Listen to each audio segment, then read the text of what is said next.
Welcome to hour number 2 of the Morning After, live on this Wednesday right here on Sports Grid. Sirius XM, channel 159, the home for Sports Grid Radio on Sirius XM, all across the Sports Grid network. I am Ben Stevens. The playoffs in the WNBA start today. Postseason action getting underway on your Wednesday evening in the W. And the lines are moving. The number 1 overall seed, the betting favorites on the FanDuel Sportsbook to win a WNBA championship, the Las Vegas Aces. Heavy favorites at home tonight in the desert. And the line working even more in favor of Vegas. Now 15.5 for their series opener against the Phoenix Mercury. This is the number 1 seed versus the number 8 seed to start the WNBA postseason. And again, a new change to the format here in the 2022 season. A best-of-3 series in this opening round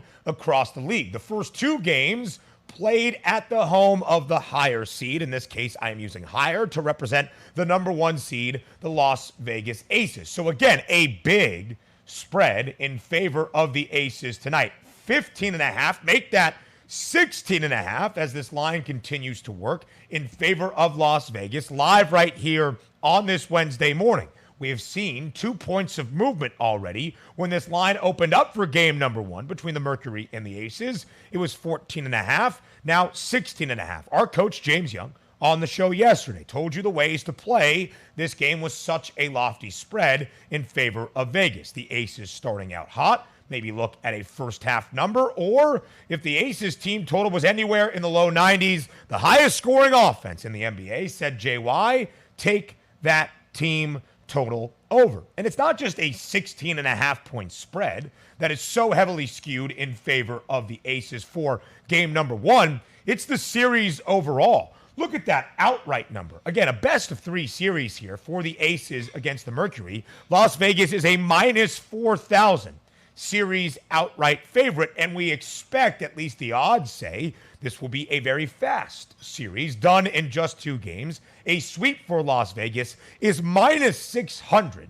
on the FanDuel Sportsbook. The second best odds in the series correct score market is for Vegas to win in 3 games, 2-1. That's plus 500 right now on the FanDuel Sportsbook. So again, the Aces heavily favored not only in game number 1 tonight. It now stands at 16.5 points in favor of Vegas, but in the series outright market, minus 4,000, and even to pull off the sweep over Phoenix at minus 600. So Las Vegas ended the year 26-10 straight up. The same exact record for the reigning WNBA champs in the regular season, the Chicago Sky. And again, the Sky on their path to repeat game number 1 to have that happen in the postseason is tonight in Chicago. The Sky taking on the New York Liberty. This should be a more competitive matchup, as the odds indicate. However, the line also working more in favor of Chicago. It opened at 7.5. Now it is nearly double digits, 9.5 in favor of the Sky right now. But the series outright price is not as heavily skewed as that of Las Vegas. They're minus 4,000. The Aces are over the Mercury. It's only minus 430. Still substantially favored is Chicago to win this series outright, but minus 430 against the Liberty that won 3 straight games to end the regular season and 6 of their last 8. A 9.5 point spread in favor of the reigning WNBA champion Chicago Sky. A welcome to our Sports Grid Radio audience here, the second hour of the Morning After, live on this Wednesday on Sports Grid. Sirius XM, channel 159. All of our terrestrial radio affiliates now in the fold as well. The WNBA postseason begins tonight. The opening game of a best-of-3 series in this opening round, where the 2 best teams in the league get underway in the playoffs. The Aces, a 16.5 point favorite for game number 1 in Vegas against the Phoenix Mercury. The Chicago Sky, the reigning WNBA champions, looking to go back-to-back. A 9.5 point favorite tonight at home against the New York Liberty. But keep an eye on those pesky Liberty. They have won 3 straight to end out the regular season and 6 of their last 8. But this is the end of a season, the playoffs, the postseason stretch here now in the WNBA. We have got a lot of news this week in the NBA, the National Basketball Association, for games that will happen early on to begin the regular season in 2022-23. The Christmas Day slate opening night, including when the champs will be crowned, and the banner will hang in San Francisco, and Steph Curry, Draymond Green, Klay Thompson, and the rest of the Dubs will get their NBA championship rings. In that season opener for the Golden State Warriors, they will face off against the Los Angeles Lakers up in San Francisco. And right now, we already have a line available. The Warriors, a 6-point favorite over the Lake Show, minus 250 in their heavy favor on that money line as well. And when we compare these two teams for their outlook for 2022, the Warriors are the favorites in the Western Conference with one of the highest win totals at 52.5. Golden State won 53 games a season ago. They have gone over this number of 52 and a hook in 5 straight full seasons in the association. The Lakers, incredibly underwhelming last year, just 33-49 straight up. They had 52 wins in the bubble season when they won a championship, but under in 7 of the last 8 for that win total at 45 and a hook. But both teams pretty heavily favored right now to make the NBA playoffs. And again, the Dubs, the favorites entering the season out in the Western Conference. It's not a Golf Wednesday if we don't discuss drama. Cam Rogers joins us next for the latest in the golf world. Stay with us.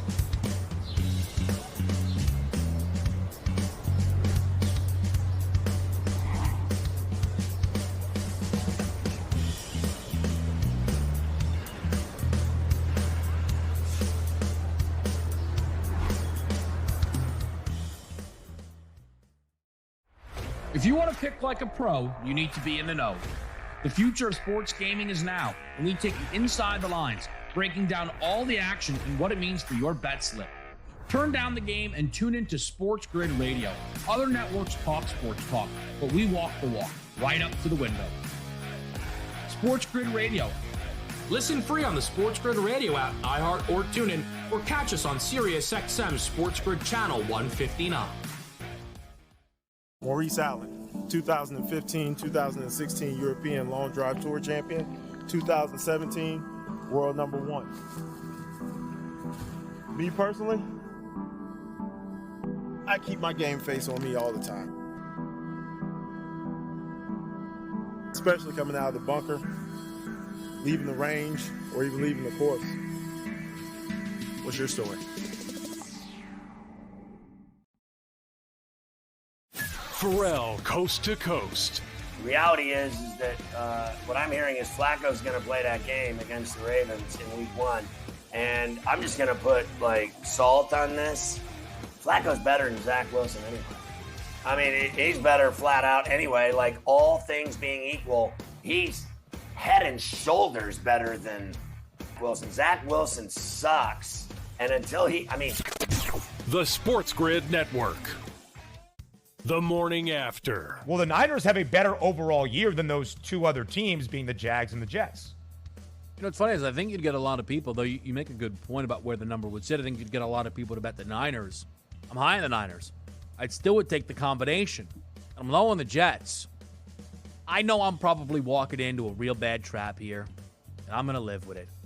I am very optimistic about the Jacksonville Jaguars. The Sports Grid Network. The early line.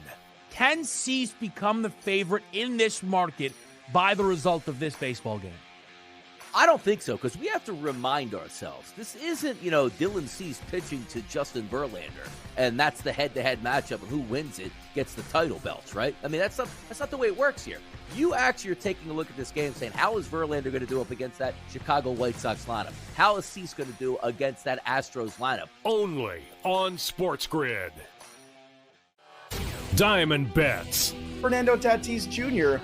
getting popped for a PED suspension for 80 games. Now, I know performance-enhancing drugs are something that, even here at the network, they encourage us, especially myself. They say, please, can you enhance your performance just a little bit more, Joe? This year, it's not going to happen next year for a good chunk of the season. And guess what? This is more important now that you added Juan Soto. So obviously this news rocked Major League Baseball. Only on Sports Grid.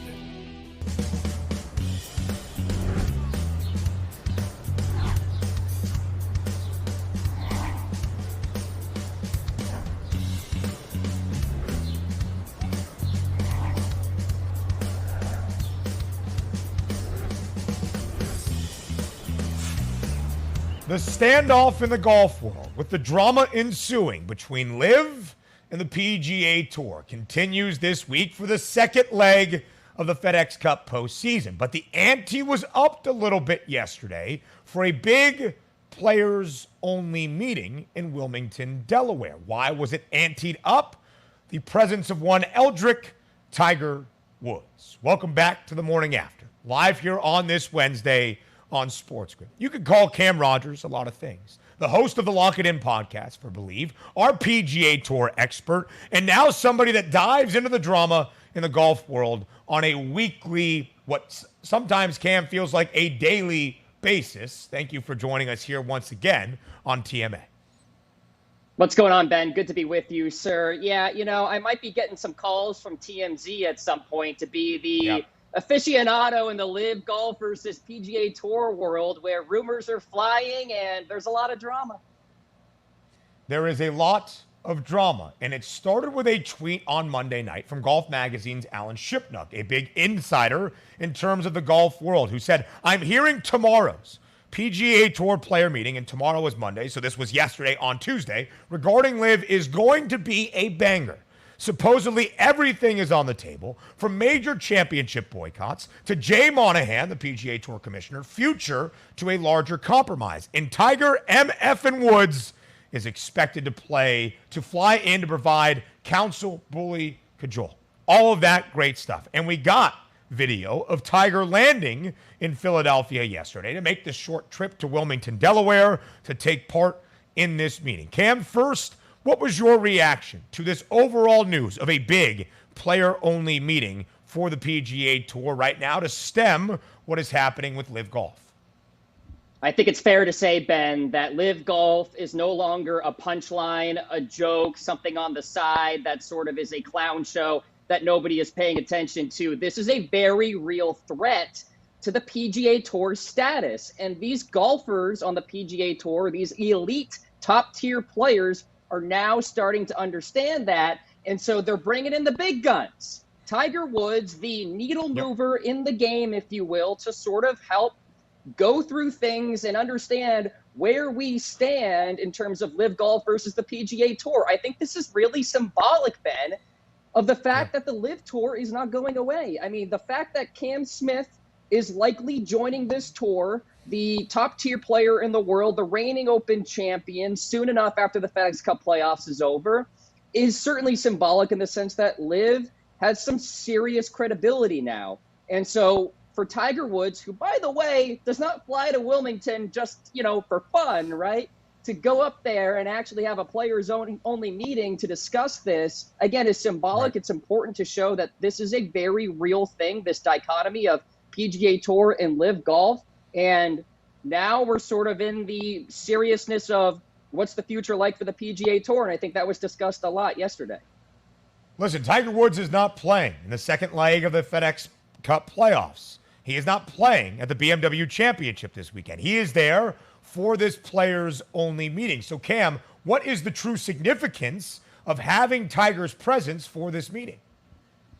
Well, from what I understand, it was a relative check-in about where everybody in the room stands about LIV Golf versus the PGA Tour. And I am willing to bet that Tiger stood up there up front and said, all right, guys, listen, who is contacting you? Is anybody contacting you from LIV? Are you considering going? Are you going? Raise your hand, say something right now, because we need to figure out what the future is of the PGA Tour. We don't want to be undercut anymore with these breaking news alerts and these reports from Cameron Percy that elite golfers are leaving for LIV, right? Nobody wants to be caught off guard anymore. And Tiger Woods is probably the best person to get those answers. Not Jay Monahan, not Rory McIlroy, not Justin Thomas. Tiger Woods is the guy. And he is now, I guess, the holder of the torch of the PGA Tour, while Phil Mickelson is the holder of the torch of the LIV Tour. It's really interesting that we're seeing these two guys as rivals yet again, kind of like the early 2000s, but that was more on the golf course. This is off the golf course, if you will. So I think it was a relative check-in to see where everybody stands and then go from there. Now, it's still possible players are lying. It's still possible that they will field offers from LIV going into the fall season. But I think it was just sort of to get everybody on the same page and also really brainstorm what they can bring to the table for Jay Monahan to actually change on the PGA Tour to make it better, because changes still should happen. Cam, you took the words right out of my mouth. That is why you are a pro's pro. What can the PGA Tour actually do outside of conversations to stem the exodus of players leaving for LIV Golf? Well, my assumption is a long list of action items were created here yesterday during that players-only meeting to be delivered to Jay Monahan. Listen, Jay, this is what we need to improve X, Y, and Z. Number one, Ben, and I think a lot of the journeyman PGA Tour players will agree with me on this, payments for guys who miss the cut. This is ridiculous that you can be a full-time member and miss the cut and make $0. And a lot of these guys out there, are independent contractors, number one, of course, but also paying out of their own pockets for travel expenses and hotels and what have you. I don't know if I mentioned this on your show, Ben, but I was once at a Travelers Championship and Hudson Swafford was playing, and my dad and I were at a Chili's at night after the round was over. Hudson Swafford, too, was at a Chili's, okay, probably paying out of his own pocket. Hudson Swafford, Ben, is now on the LIV Tour getting pampered with money left and right, okay? So, that's number one. These guys need to be taken care of better. And there are people out there that say, well, you shouldn't be whining about that. You should be grateful. Well, I mean, listen, these guys worked really hard to be top-tier players in the world. I think they should be sort of honored for that and get the same amount of treatment as, say, an NFL player or an NBA player, right? Where, they're not necessarily independent contractors, but they're not paying out of their pockets for hotels and what have you. So I think that is a key thing for me, Ben. I will die on that hill that should change on the PGA Tour. And then there's some other things too, some nuances to the broadcasting and maybe getting younger and what have you. I don't think the players are bringing that up, but that's something Jay Monahan should discuss. Hey, no knock on Chili's, by the way, a fine establishment. It is now our weekly segment for Cam on Cam, because Cam Smith, one of the biggest names right now in terms of actual golf competition, world number 2, potentially, reportedly at times, no comment at others, leaving for LIV Golf at the end of the FedEx Cup playoffs. Well, Cam Smith will not be playing this week at the BMW Championship. AWD, withdrawing from the event due to a hip injury. Now, Cam on Cam. Cam Rogers, do you buy that Cam Smith is actually injured and missing the BMW Championship because of a hip injury and it's not something else? Fool me twice, shame on me. I think there's something going on here, Ben. I mean, first of all, he gets penalized a week ago at the FedEx St. Jude Championship, and now he's skipping the BMW Championship here this week. Now, listen, there's obviously no worry for Cam. He's going to play in the Tour Championship. He perhaps could have improved his positioning at the Tour Championship if he did play this week, but that's not obviously going to be the case. I find it interesting. Again, if he plays next week at the Tour Championship, I don't think the hip issue is really an issue, to be honest with you. It was more of Cam maybe just trying to avoid the noise right now. I mean, there's a lot of awkwardness going on, Ben. I think it was an awkward experience for Cam last week being rumored to leave for LIV. And so, playing amongst all these, PGA Tour loyalists, if you will, maybe he just wants to skip all that, go right to the Tour Championship, give it one more crack with a lot of money on the line, and then move on to LIV. I think that's my assumption there. But hey, he could be hurt. Who knows? A little awkward, like Scotty Scheffler walking right in front of Cam Smith while he's trying to read a putt. Yes. Yeah. Maybe a little bit awkward. And if you hear rumblings that Eldrick, that Tiger Woods is coming in to have a players-only meeting, you probably don't want to be a part of that meeting if you're going to LIV Golf as it is. But we'll go to the actual odds. Cam Rogers stays with us for a second straight segment to preview the BMW Championship. Come back and join us.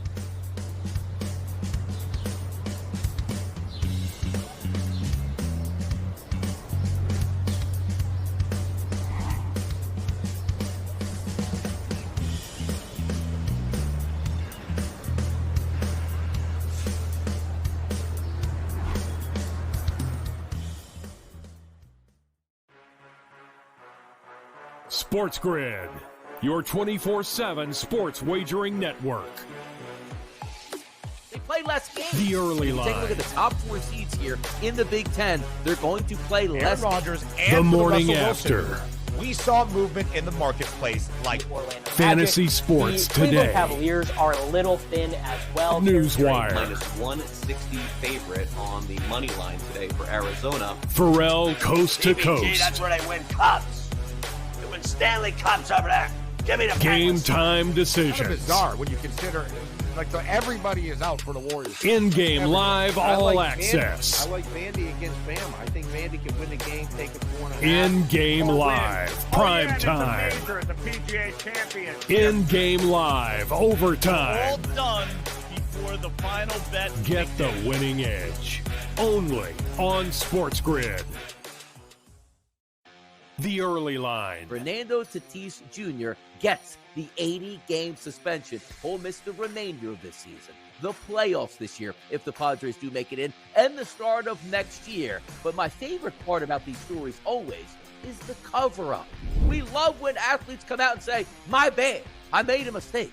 I'll learn from it and move on. Don't use the old ringworm haircut. Stop the madness here. Enough with that. Only on Sports Grid. Pharrell coast to To coast. PEDs intentionally, and people are still going to watch baseball the rest of the year and in the playoffs and the World Series. And then next year when everyone's kissing his ass, all of us won't kiss his ass because we know he's a user.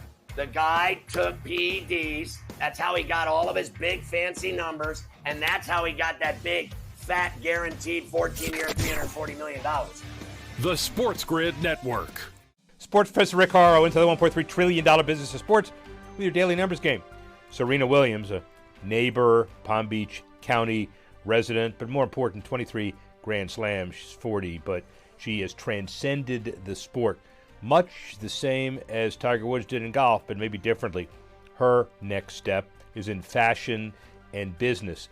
Tiger in golf, but who knows? I mean, they're way above the fray like a Michael Jordan. Bottom line is she has done the ability to do anything she wants to do, and stepping away after the U.S. Open, not going to be easy. Her first round match on the first Monday night of the tournament, I'll be there. That will be a tremendous ticket. As well, if she gets to the quarters and her sister plays well, they may play in the quarters. What a match. But let's not focus on one match. Let's focus on the business of tennis and how Serena and Venus certainly transcended.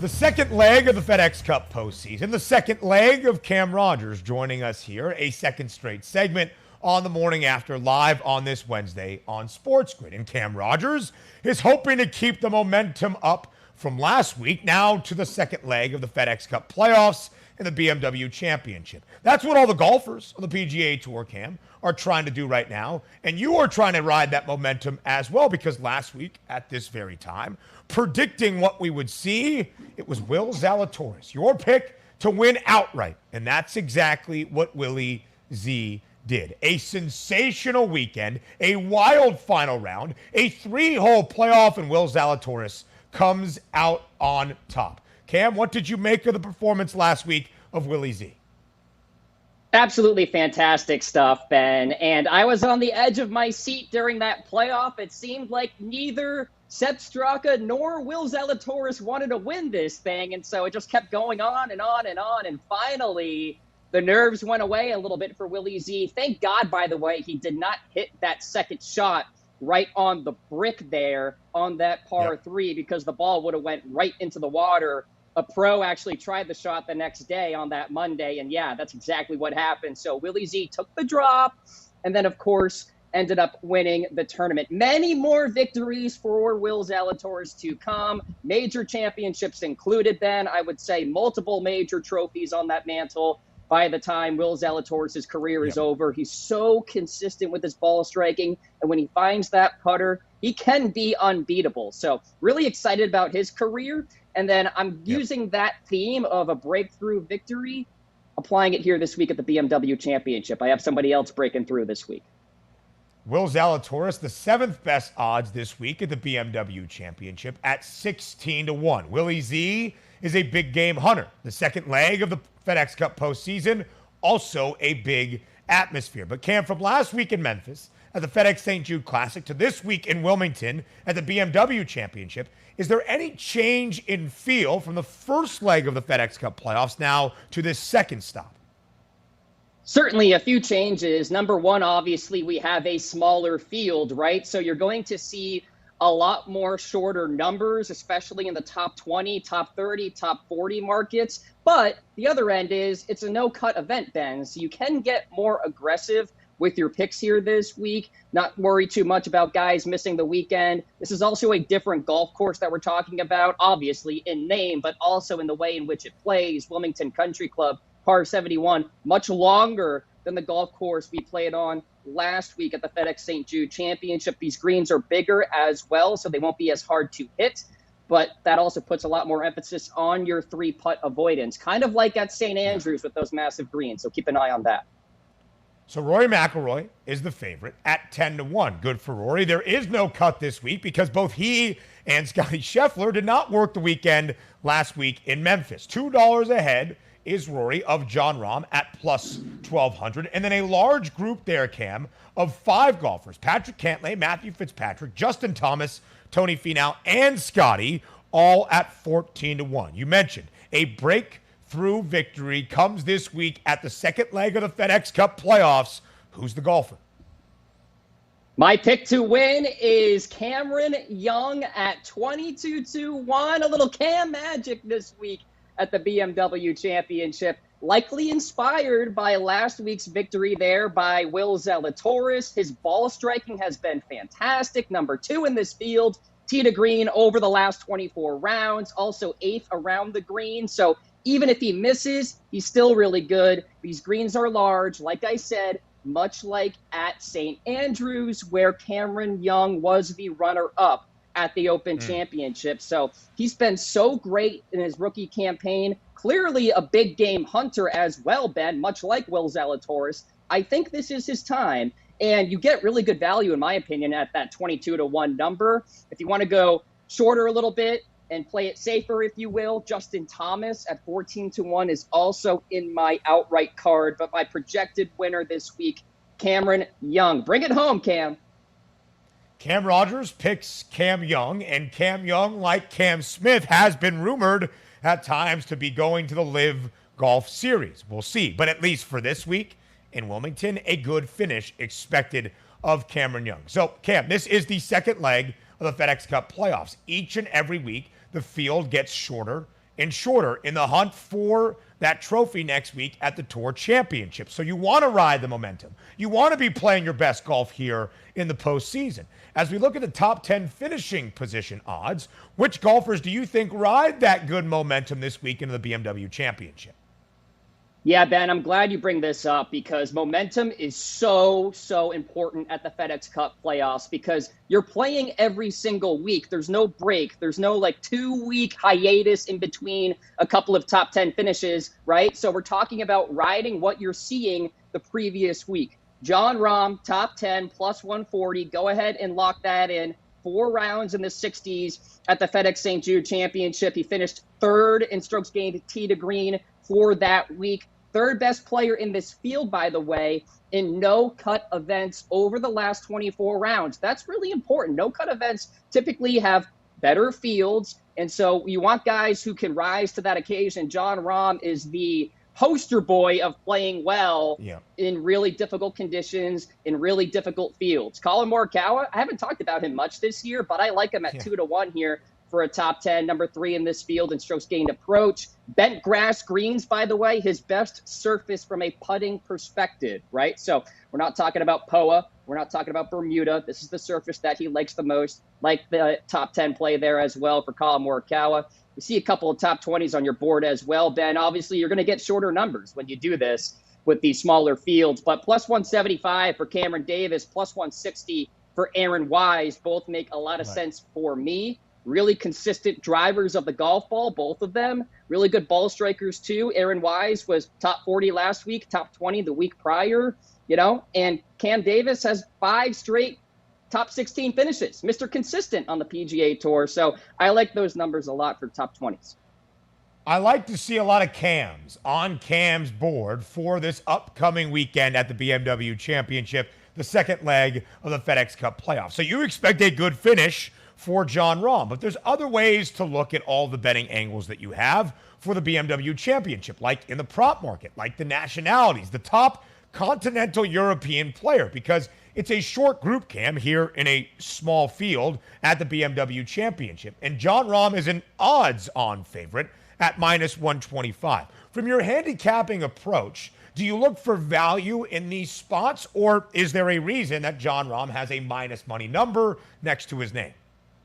Yeah, I'm willing to ride the chalk in these props, these nationality props in particular here this week, Ben, just because, again, I'm putting a lot of stock in what I saw the week prior at the FedEx St. Jude Championship, and Jon Rahm was top 2 in strokes gained tee to green for that week. I have no reason to believe he's going to backtrack on that number. Alex Noren played horribly last week. Yeah, Sepp Straka sort of came out of nowhere a week ago, but you have to wonder about that playoff loss. How is that going to weigh on him here this week at the BMW Championship? And Victor Hovland, yeah, he's going to be a tough one to sort of beat out, but I'm willing to eat that chalk and lay that juice, if you will. Jon Rahm there at -125 for top continental European player.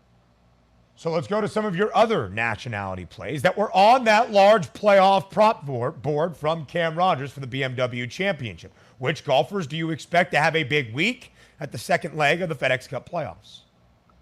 Yeah, with these numbers, obviously you're not going to get filthy rich here, but Joaquin Niemann, +135, top South American. I will eat that chalk there. Top 10 tee to green a week ago at the FedEx. Back on bent grass greens this week, by the way. Same thing with Colin Morikawa. The best surface for Niemann from a putting perspective as well. Has thrived at no-cut events, too. Runner-up in 2021, top 5 in 2020 at the Century Tournament of Champions. That's a loaded field every year. 6th at the CJ Cup, 10th at the 2020 Summer Olympics. I know I'm going back a little bit, but I think that history matters. So top South American Joaquin Niemann makes some sense to me. Top English player. There's only 2 this week, Matt Fitzpatrick and Tyrrell Hatton. All right, Fitzpatrick has a really deep number. I'm willing to go in the other direction with Hatton here at +155. Again, basically a matchup play here. And Hatton is playing decently, Ben. I mean, he was 8th at the Wyndham Championship, 11th at the Open Championship. I'm willing to sort of flip the coin here and bet on Hatton maybe finishing T12 and Fitzpatrick T21, something like that. So I like those plays.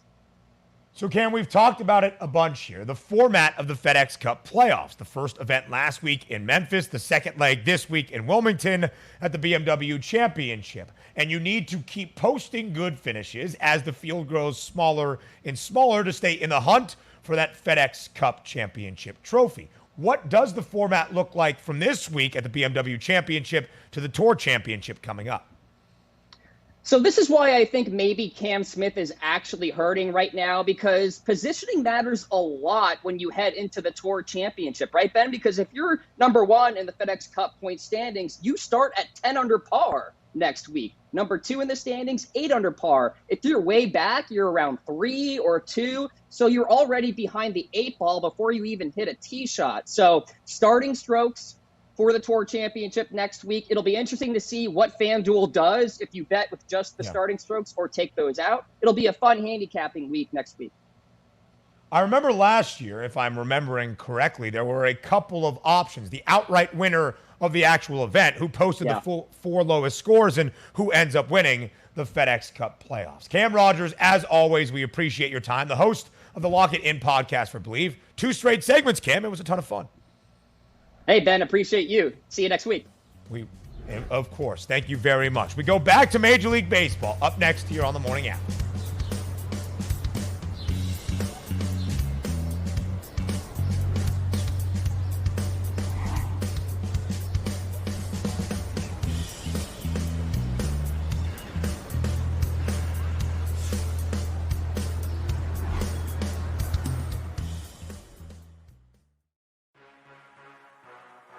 Sports Grid, your 24/7 sports wagering network.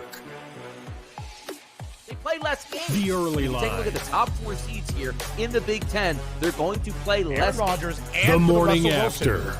We saw movement in the marketplace like Orlando Fantasy Magic. sports the Cleveland today. Cavaliers are a little thin as well. Newswire. Minus 160 favorite on the money line today for Arizona. Pharrell coast to PBG, coast. that's where they win cups. They win Stanley Cups over there.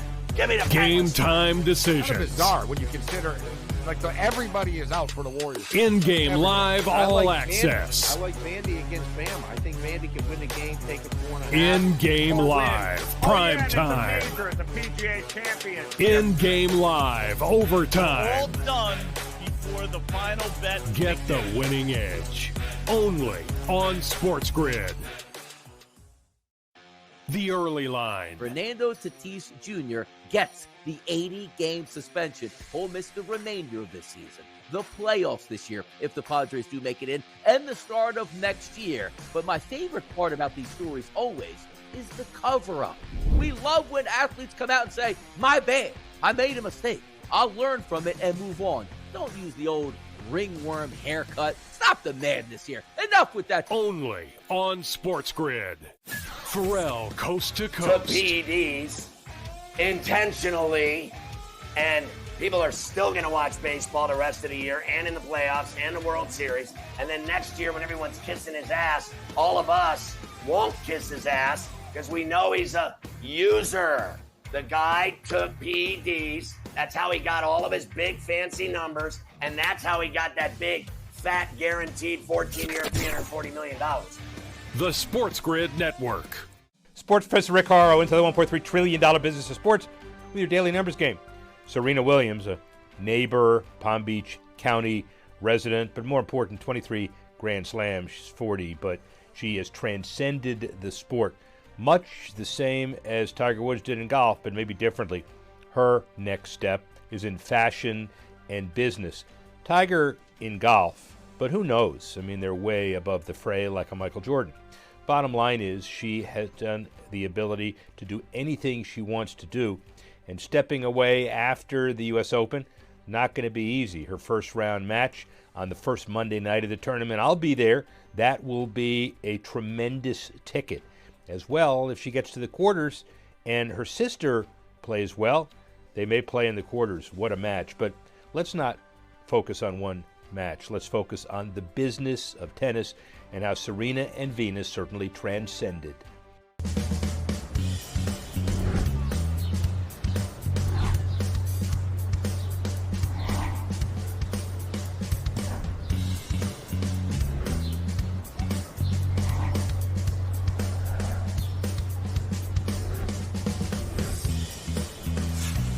We like alliteration here on the morning after, live on Sports Grid on this Wednesday. I'm going to try to say this all sequentially without messing it up. The Jim Saunas Sandlot Stretch Slate. I think I got it because we add in another S because it's the home stretch of the Major League Baseball regular season. Jim Saunas of Number Fire and FanDuel joins us here to go around Major League Baseball for this daily Wednesday slate, but also take a big picture approach to what we might see over the final 40, 45 games of this MLB regular season. Now, Jim, it's 162 games throughout an MLB regular campaign. But when you get down to 40, 45, it feels like there's a lot more to go, but it also feels like it could be a sprint to the postseason. How are you looking at things right now in the bigs? Yeah, I think honestly it's good because we know which teams are pushing, and you can kind of just feel more secure in them putting out good lineups. You can feel secure in them letting their pitchers go full length. We're not worried about conserving guys at this point. And that's a positive, honestly. So when I look at like my MLB money line model, it's actually performing better right now than it has been the entire season, which is not saying a lot compared to early on. It was pretty bad. The first couple months, I totally retooled it at the All-Star break. But the past 2 weeks have been the best it's been all year. And I'm pretty encouraged by that. So I'm not sure if it's because teams are putting the pedal to the metal or stuff like that, or what it may be. Maybe it's just variance. Got lucky. But it's been going pretty well. So honestly, although you may think that with some teams shutting things down, getting some younger guys some run, it may leave us open to more variance. It's been pretty good. So I'm pretty into this MLB stuff right now, Ben, personally. Jim, I think it's a really good point you bring up. You know what teams are in that postseason position or what teams need to make a run to grab a playoff spot, including, Jim, your Minnesota Twins. At home today in the Twin Cities, nearly a $2 favorite against the Kansas City Royals. The Twins have won 2 straight games, now sit 1 full game back of the Cleveland Guardians for the top spot in the American League Central. A 2-part question here, Jim. Can the Twins win their 3rd straight game today over the Royals? And then can they parlay that into winning the American League Central? Yeah, I definitely think today is very much in play. Tyler Mahle's looked pretty good so far with the Twins, and they're a team who they take a different approach to pitching, so I think it's always intriguing to see what a pitcher does when he first joins their team. Mahle so far has looked pretty good. Now facing a Royals lineup that is not what it was previously. I know that they've still got some pretty fun guys. I like a lot of their young players. I think they're pretty interesting, but it's not the same lineup that it was when Benintendi, Witt, guys like that. Whit Merrifield, I should say. The other Witt's still there. But not what it was before with this Royals offense. So I do think that they're intriguing for today. I will note that Daniel Lynch has looked a lot better since he came back. He's looked pretty good overall recently. So I don't know if I'd lay the minus 198 on them because I respect Lynch. This Twins offense not as good versus lefties as they are versus righties. So I wouldn't go to minus 198, but I do think that they are in a pretty good spot. As far as the division goes, they had a rough stretch of games there. I know the Angels are not a powerhouse by any means, but the Dodgers, that's a tough situation. So I think you could have predicted the lull they would have. And now things open up, starting with this series against the Royals we've seen the past couple of nights, and even stretching beyond this as well. So I'm pretty receptive to the Twins still. I know my numbers have been high on them all year, and that has not been always the most encouraging thing. But with the way the schedule breaks, with some of the additions they've made, their bullpen's a lot better now than it was previously. I think that does still make them, I've been saying this all year, and it hasn't worked out, but I still think they're undervalued, and hopefully this time is a charm. They can take advantage of the improved schedule. Jim, on a daily basis, we see the standings in the AL Central change, and we see the odds in the American League Central on the FanDuel Sportsbook change as well. The White Sox have won 5 straight games, a huge victory last night at home against the Houston Astros, and Chicago is back in that favorite spot in the AL Central, plus 150, 10 cents ahead of the Guardians, who still hold on to the top spot in the standings, and the Twins are only 90 cents back. We have 3 teams within 90 cents of all one another. Jim, who is your pick? Is it the Twins, or do you think another team wins the American League Central? Yeah, I think that this is probably about right where the odds are right now. I would go with the Twins. I know, again, it's just I keep on saying this, but if you look at over at Fangraphs, their odds have the Twins at 30.4% to win the division so far this year, so a bit better than the plus 240 they are currently sitting at. I think that that is probably in line with where I would have things as well, so I find that to be about right. Looking at where my power rankings have things settling in right now, I do have the Guardians a hair above the Twins, from a current active roster perspective, but the Twins could be getting some reinforcements back. The White Sox do lag further behind, in large part because they've just had a lot of injuries this year. And now, no Tim Anderson. I think that does impact them quite a bit, despite the fact they've been playing good baseball of late. So if I were to bet that market, I would go with the Twins right now at plus 240. I think they'd be the route I would turn towards, but I mean, again, I've been saying this all year, and I've been wrong pretty much every time with the Twins. So do I want to keep bashing my head against this wall? Not really sure, but yeah, I mean, the numbers say it, so who am I to argue? We'll just keep on being wrong time after time.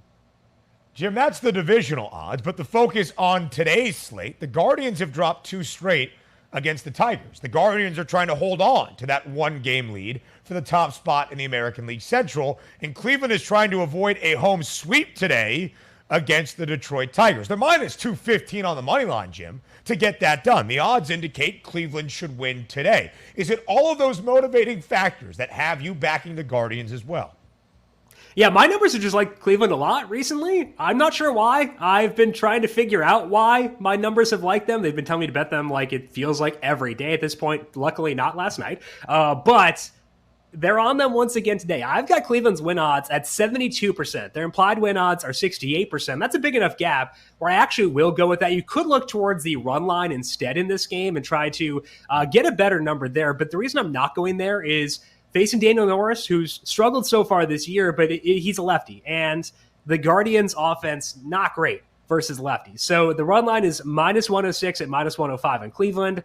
I'd rather stick with the money line. I know that's pretty boring to lay minus 215 with the team, but value is value. I'm okay with that personally. When my numbers show value, they do show that here. So my numbers are into Cleveland. I honestly, like I said, I can't explain why it's been so high on them consistently for the past couple of weeks. It's been a lot of Guardians money line bets for me, but going back once again for today, I think it is a wise route to go. Cal Quantrill, pretty good pitcher. This offense, despite not being as good against lefties, is still fine. I think that adds up to liking them despite minus 215 being a pretty big number. Now to another divisional battle. The Mets have also dropped the first two of their 4-game set against the Atlanta Braves in Atlanta to start off this week.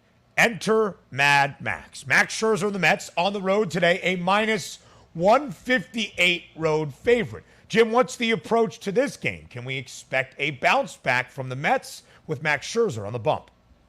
Yeah, I think that's pretty reasonable to expect because he is a high strikeout pitcher facing a super high strikeout offense. The problem is bookmakers are expecting this exact same thing. So based on my numbers, I've got the Mets win odds for tonight. 56%, their implied odds are 61%, so can't get there. But I also can't get to the Braves. They're 44% for me versus 43% implied. That edge is not big enough for me to bet against Max Scherzer. I typically want a bigger edge in order to dive in here. So the money lines for me are a stay away. I think you could look at the strikeout props on Max Scherzer earlier on today. 7.5 was not too restrictive to get to that one. It's minus 128 right now. I'm not going to bet that personally because my numbers typically are not going to show an over at 7.5 to be a super wise bet.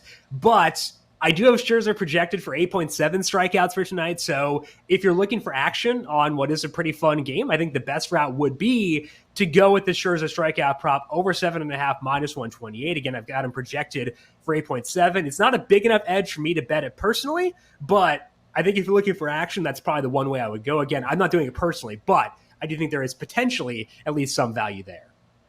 The Amazons still a 3.5 game lead over the Braves, but that divisional lead is dwindling just a bit. But both Atlanta and New York, Jim, two of the 3 best odds to win the National League pennant. You throw in the Phillies, who are in the postseason as of right now.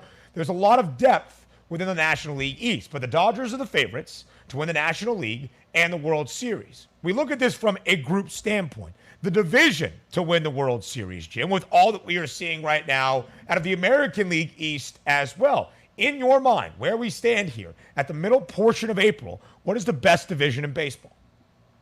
I think it probably is the National League East. I think that when you look at what my power rankings say, you got the Braves up there, they're 6th, the Mets are 2nd, so you could go that way. The one other team I would consider as being like a contender there is the AL East, in large part because they house the New York Yankees, and that is going to juice up your divisional power quite a bit all by itself. The Yankees, number 1 in my power rankings by a pretty decent margin, so that's one thing that's positive for sure. And also the Rays are still there. I know it's kind of like the Twins where I've talked a lot about the Rays so far this year, and they haven't quite pulled through on what my numbers have said about them, but I do like them still. So I think it's between the two East, the two East Coast divisions, the AL East and the NL East. I think those would be the ones I'd be looking towards there just because they're very top heavy. They've got at least some depth with multiple teams that could give you a crack there. So I think that the East teams, the East divisions are the ones I'd favor there. Right now, Jim, the Yankees are struggling. They are still atop the American League East by a ton of games, but they are facing off against the Rays yet again today up in the Bronx. And you are looking at the starting pitcher for New York today, Domingo Germán. Are you fading or are you backing Domingo Germán in his performance on the bump today to maybe try to right the ship for the Yanks? Yeah, I'm definitely not on Herman for today. It seems like some people are, though, because I liked the under 5.5 when it was minus 156. It's now down to minus 144. So clearly other people are into Herman here. That is a concern for me. I never want to be going against where the money is coming. So that does make me at least a bit uncomfortable here. But there are a couple reasons why I'm low on Herman. The first one is he has not been a high strikeout pitcher since he came back for this team, but also letting up a lot of hard contact. And that can get you in trouble even against a Rays offense that is not super high powered. So there are concerns about effectiveness. There are concerns around strikeout rate. It is a great matchup for strikeouts. I think that's why there has been some interest in the overs here on Herman. So what I would do is keep an eye on this market. Check out where the juice is going in terms of Herman. And if it continues to climb, hold off. Actually, it literally just moved while we're talking back down to minus 154. So I feel better again, Ben. My mood is picked back up. I think that I would just take Herman now. Under 5.5 at minus 154. I'm staring at it. It just moved now. So I guess we're back on the under with Herman, feeling better about it. Nice. You probably want to get it in case it moves even more. But again, I've got him projected for like 4.1 strikeouts for tonight. That's a pretty low number, despite the high strikeout matchup because of how things have looked so far this year for Herman in the big leagues. And Jim, for all the postseason baseball we have discussed here in this segment, Pirates money line against the Red Sox. How come? Yeah, it's about Roansy Contreras. He's looked pretty good. He's coming back up to the majors, and he looked pretty good in his first stint. Rich Hill has struggled. I know the Pirates pretty bad against lefties, but you add in Roansy Contreras versus an offense that is not quite as potent as it was. Get Rich Hill against a somewhat scrappy kind of lineup. Hill has some concerning underlying numbers. I don't mind it. It's plus 134 right now. My numbers have the Pirates better to win this game. So I'm on board with it. Pirates win out to me 45%. I'll take it. I think that's a big enough edge to bet it. Jim, enough baseball. 20 seconds left here. You will be in Dublin at this time next week for Northwestern and Nebraska, Week 0, Saturday, August 27th. The Cats, a 12.5-point dog. Can they cover? You bet, Ben. Go Cats. Oh, he got the Cats hat next week. He got it. Oh, Pat Fitzgerald in Ireland. What's better? More TMA next.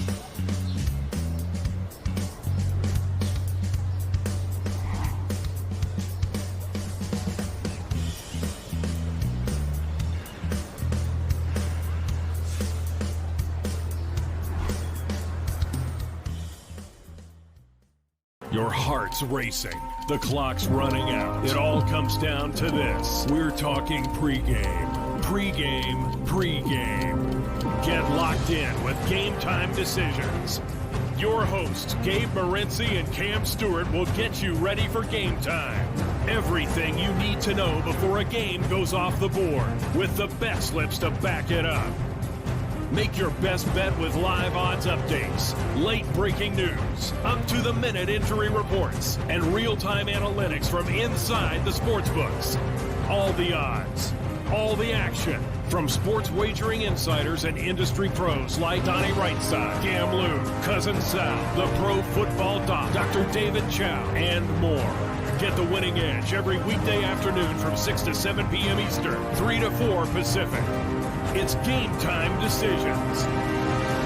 Only on Sports Grid.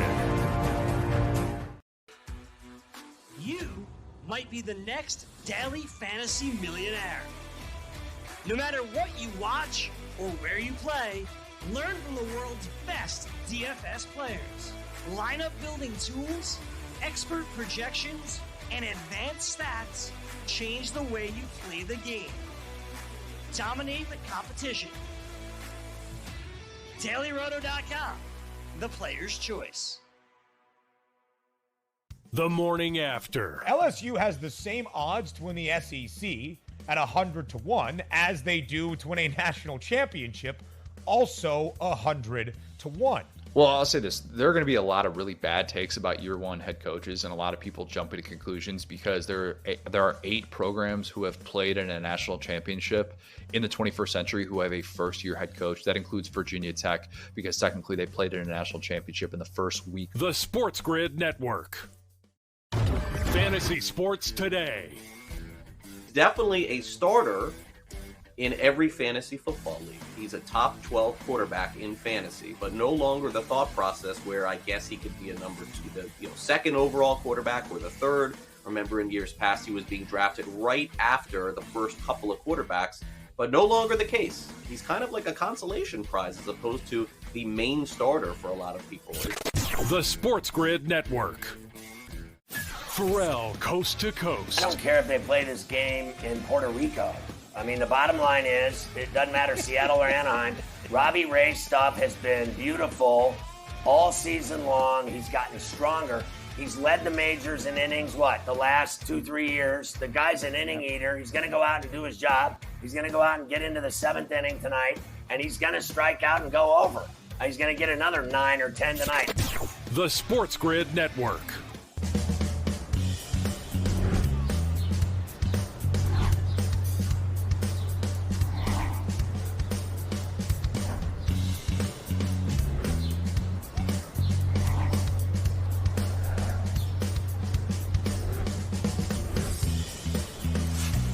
Closing out our 2 hours together here, live on this Wednesday on the morning after on Sports Grid. Sirius XM, channel 159. That's the home for Sports Grid Radio on Sirius XM. All across the Sports Grid network, I am Ben Stevens. Thank you for joining us here on this Wednesday. We went around the sports landscape. WNBA playoff action underway tonight. Both teams that are home tonight, the Chicago Sky and the Las Vegas Aces, heavily favored. The Sky, 9.5 points in their favor against the Liberty. The Aces, a 16.5-point favorite against the Phoenix Mercury. Plenty to get to that will go around the WNBA playoffs the rest of the way here in these summer months. But I'm tired of talking baseball. Well, I enjoy talking baseball. I'm tired of betting on baseball. I'm not great at it. I'm just being honest with you. I'm being transparent. I'm being open. I can acknowledge my faults and where I lack in my handicapping expertise. So to end out today's show,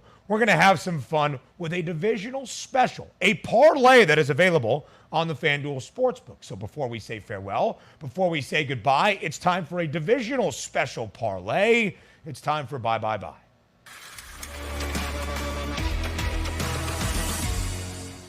Three teams to win their respective divisions across the National Football League this year. The Tampa Bay Buccaneers, the Kansas City Chiefs, and then the Cincinnati Bengals. These are all picks that I have made and told you about here on the morning after. I can combine them all for an already formed parlay on FanDuel at 10-1. Let's start with the Bucs, the best odds of any team to win any division in the National Football League this year. Tampa is minus 270 to win the NFC South, so chalk that one up to a win. The Chiefs have won the AFC West 6 straight seasons. I know how good the Broncos got this year. I know the improvements the Chargers make. I know how Los Angeles is the trendy pick. Give me the Chiefs in the AFC West and stop discrediting the Cincinnati Bengals. They are going to win the AFC North for a second straight year. All of that together, 10-1. Let's have some fun here on this Wednesday. We'll be back tomorrow on a Thursday, live right here on the morning after on Sports Grid. It starts at 9 a.m. Eastern Time. I'm Ben Stevens, and we'll talk tomorrow.